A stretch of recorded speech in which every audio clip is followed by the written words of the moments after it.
All right, and welcome to Run Good Lifestyle.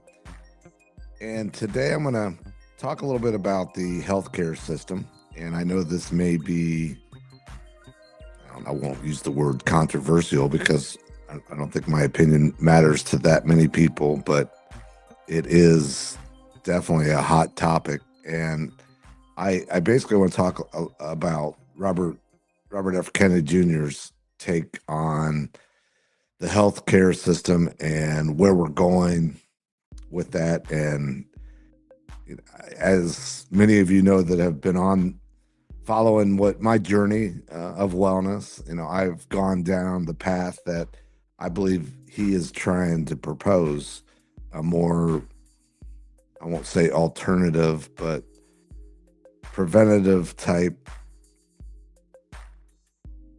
wellness, and instead of the healthcare system that is prioritizing costly treatments, I want to look at, I'm trying to do more prevention and wellness. So, and a lot, in my opinion, a lot of the chronic disease issues are due to the fact that here in America, big pharma, big tobacco, big food industries are so influential in how we eat, how we how we purchase our foods, the foods that we're purchasing. And I believe that changes have to be made. We are one of the most unhealthy nations in the world. Now, that being said, I don't want to sit here and bang the US because I love where I live. I love being part of a free country and all that America has to provide. So I'm not here to say I don't love America. I do. I think there's changes that need to be made, and and I'm just particularly talking about how we take care of our bodies and how we are getting our food and the information that we are told about our food. And I think that even though, I don't want to turn this into, like I said, a political stance, because, I know that if the far left doesn't like what RFK Jr. says, and the right is all in on everything. So I'm somewhere, I don't want to say in the middle on this, because I really am all in on what he is trying to do and the changes he's trying to make in this particular instance. But I feel like if you're far left or far right, I just feel like there needs to be some kind of common sense coming together and for the good of the people. So, I'm not here to preach politics. Let's just put it that way. And hopefully we can shed some light on this.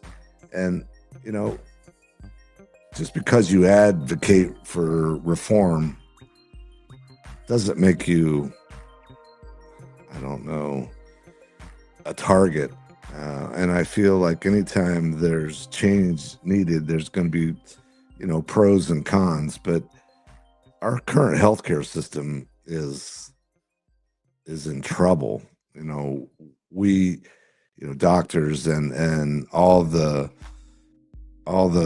medicine that we have is great, and we need that.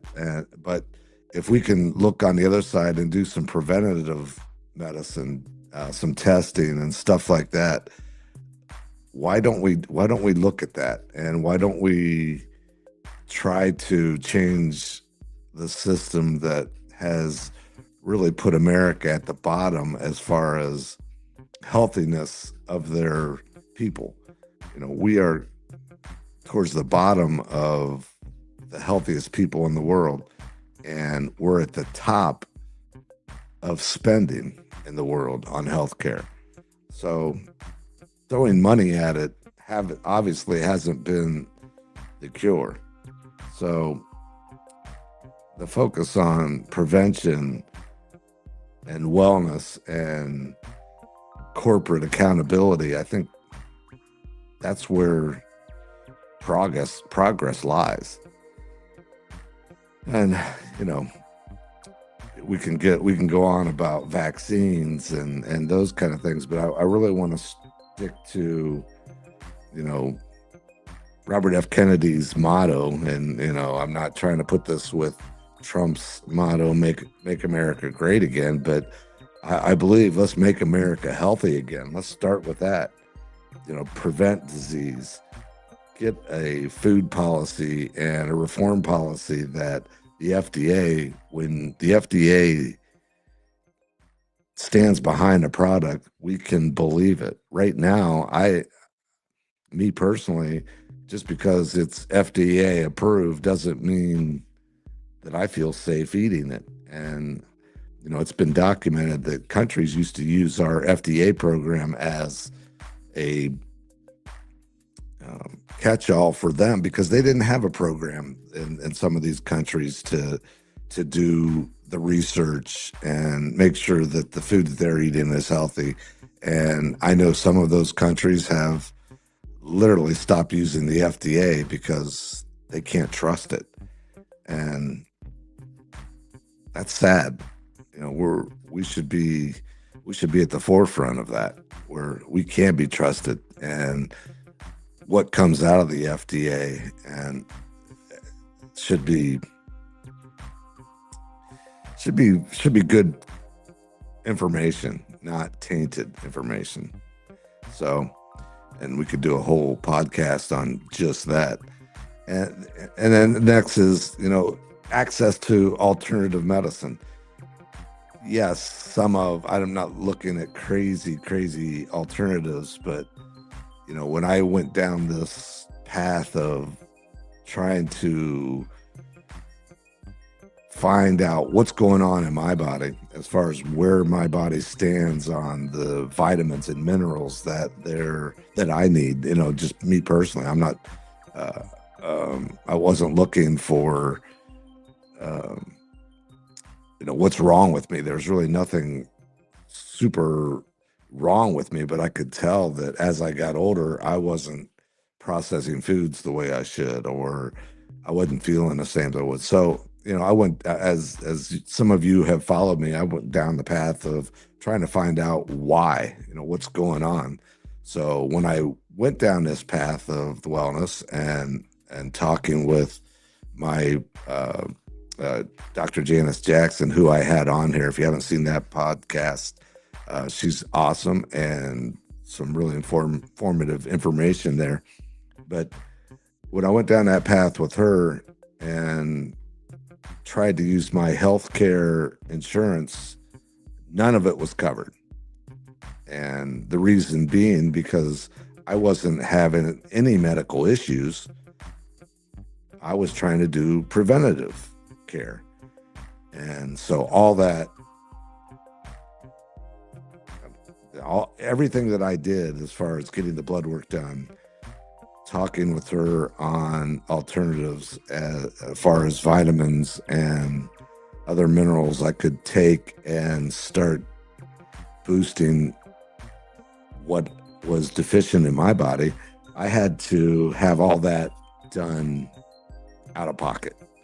And, you know, fortunately, I have the means to do that. Not all Americans have that ability to spend a few $1,000s to find out what's going on with them. You know, they have to have their their insurance companies approved, or some of them don't have insurance. And that's just not where we should be as a country. We should be able to go and have, I'm not saying have free health care, but we should have the ability, if we do have health insurance, to have these procedures covered under our insurance to save money in the long run. You know, it's to the benefit of the insurance company to have a healthy community and not treat it after the fact when it's I won't say it's too late, but it's definitely harder to treat, and could have been in some instances been prevented. Now, that being said, when there are issues that you need right now, obviously we got to have that urgent care and urgent procedures and those types of things. But some of these health issues, like diabetes and um, there's I could go on and on, but there's a lot of health issues that can, I won't say be totally prevented, but can definitely be curved in the right direction where if you're being given information on the correct foods to eat, the amounts of food to eat, and just eat the correct stuff and go down a more preventative and a wellness type of path, this maybe we can turn these numbers around as far as the most unhealthy, or not, I won't say the most, but on the bottom of the most unhealthy countries, and spending as being a top priority on what we put out there. So um, I would like to get other people's opinion on where you stand on this. I mean, it's not necessarily right. It's not a one fit all type of a situation, and everybody needs to be able to go down the path they feel that's appropriate for them, and without that being available to 100% of the American people, then it's hard to get behind. So going back to the vaccines, I'm not an anti-vaxxer, but I noticed a lot of changes in my health once I got the vaccination for COVID, and that's honestly that time period is when I just started getting involved and trying to find out what's going on with me. And the first thing we looked at was the shot, and I think it's been well documented. Those types of situations just wasn't right for all people, and we rushed into a vaccination used because of the scariness of COVID, me being included. I couldn't wait till a vaccine came out. Then come to find out, the vaccine, not only was the vaccination not really needed by me, not saying not everybody was in the position that I was. I think the people that had other health issues and other health problems, I think that maybe that vaccination may have been what they needed. But for the healthy American who isn't overweight or over, I wouldn't say overweight, that's a bad term, but isn't in the same type of medical condition, maybe we all didn't need that shot. And we were led down a path of just being misinformed. And not just with the COVID shot, I think I've said this before, but, I've just recently became a grandfather. And, I looked at all the shots that, the immunization shots that these babies take. And I was just blown away at the number of shots that I took as a child when I was a baby, compared to the shots that my grandchild was being told they needed, was just astronomical. And I don't think that I don't want to get into what people should or shouldn't do, because I am not a medical doctor. But in my opinion, let's take a look at this. And I think that's part of RFK Jr.'s policy. Let's take a look and see what is needed. I don't know. I'm not a like I said, a medical doctor, but when you see the rise in autism at the numbers that we have, the the rise in other deficiencies that we have now, let's look at the whole ball of wax. Let's don't just say, all right, let's don't do any vaccinations, but let's also don't say, hey, let's carte blanche give everybody 180 vaccination as a child, as a baby, as a newborn. It's just insane to me. So I don't know exactly what we need to do, but having open communication about it is paramount. And again, I'm not advocating a political party in this, but RFK Jr.'s stance on these are in line with the way I feel. I think that having some common sense behind these thoughts, not just because you're being backed by big pharma to say you need this, is important.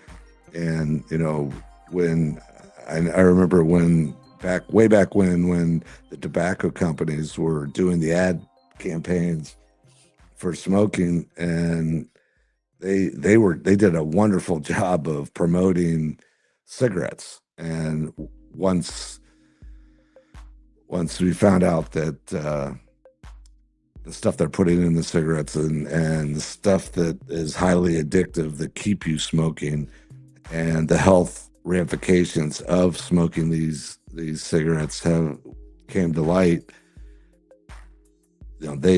those types of ads, those types of people, I think I forget the number of percentage of people that smoked in that early heyday of that, but it was a high percentage. Everybody was smoking. It was cool. And now, because of the health issues surrounded by smoking, now it's become uncool. And the food and drug people took what, in my opinion, took the people that were advocating smoking and took the food and drug advertising to that level. And that's where we are now, in my opinion, where we're getting told that, I remember seeing Campbell soup ads, the healthy alternative, you look what's in those Campbell soup cans, and it's just full of salts and just preservatives and stuff that just is horrible for you. So, again, going back to part of, Robert F. Kennedy's Jr.'s plan, is, he fired a bunch of people in the federal agencies. I'm not sure which departments, but the downsizing and making sure that we have people that are at the FDA for the right reasons, not for a stepping stone for a job at one of the big pharmas or big food companies. When you get in bed with the big food companies as an individual that is supposed to be testing these foods, and all of a sudden you give them a favorable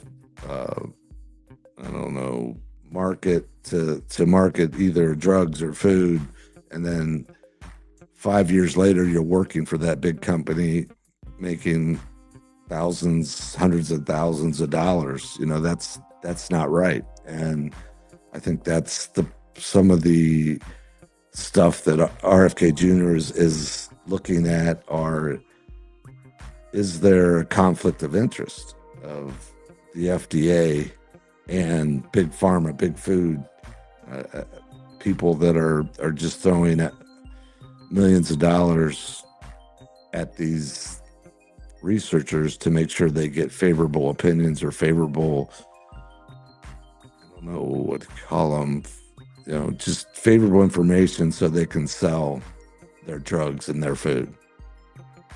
And on that same line, the food labeling and oversight of the processed foods that we intake, that's one thing that, when I went through my testing, my processed food intake was incredible. And some of the stuff I didn't even know about. I don't want to get involved in that. You got to do your own research for yourself, but it made me half sick to my stomach, the additives that I was using, the unhealthy options of food that I was eating at the time. And this goes back from when I was in school. I was like, if my mom didn't make me lunch, I didn't know what I don't know what I was eating. So I was fortunate that I had a mom that, made me lunches to take to school. So, the kids today, the food they eat at school lunches is just crazy. I mean, I remember my kids' lunches, and hasn't gotten any better. But hopefully, that's part of the reform that we can start with, getting our kids informed and giving them options, giving them healthy options. Like they just need options. That starts, when you start young, of maybe a can of tuna is not bad for you. That little bit of mercury that's in that can of tuna is not bad for you eating at one time, but eating over a 30-year period, it multiplies, and pretty soon that one can of tuna turned in 2,000 can of tunas, and the amount of mercury in that can of tuna has changed your health for the worse. So, having informative information out there for kids to make and for parents to make for their kids is paramount. So, I see a lot of questions here. I really don't want to. I was going to put some of them up there, but I'm getting a bombardment of both sides of the fence. I think we can agree that there's a happy medium, but I'm going to continue to go down my journey. I hope that this at least gets you to think about your journey and where you want to be in life as far as your health goes, and what types of foods you want in your life, and the types of information that you're getting. Do you feel like it's information that's stuff you can believe in? And that's what I want. That's what I want from our government. That's what I want from the people that are profiting hugely from the foods we eat, the drugs we take, the drinks we drink. And let's make America healthy again. That's all I ask. I want to be healthy. I talked to a gentleman the other day, and he made a great comment. He said, when you're healthy, you have a million problems. There's always something you can work on.